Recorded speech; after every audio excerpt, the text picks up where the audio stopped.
Welcome to the Borland Climb. We hope this video helps. In this video, I will explain how to use effects in DaVinci Resolve. To begin, navigate to the Effects library, typically found on the left side of your Edit page. This panel houses a vast collection of video transitions, video effects, audio effects, and titles. Simply browse through the categories or use the search bar to find what you need. Understanding this library is your first step to transforming your footage with creative visual enhancements. Once you've located an effect, applying it is straightforward. Drag and drop the desired effect directly onto a clip in your timeline. Immediately, head over to the Inspector panel on the top right. Here, you'll find all the customizable parameters for your chosen effect. Adjust sliders, change values, and even use keyframes to animate properties over time, giving you precise control over how the effect evolves throughout your shot.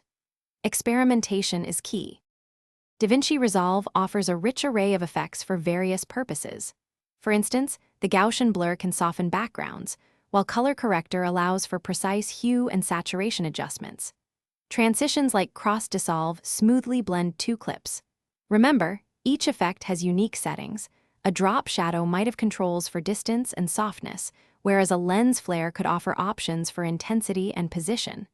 Explore these to find your creative voice.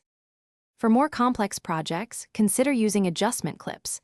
These allow you to apply a single effect to multiple clips simultaneously, saving you valuable time. You can also nest timelines to group clips and effects, keeping your project organized. To optimize performance, especially with demanding effects, render your timeline cache. Finally, don't forget to save your favorite custom effect settings as presets for quick access in future projects, streamlining your workflow significantly. Thanks for watching. Consider subscribing if we helped you.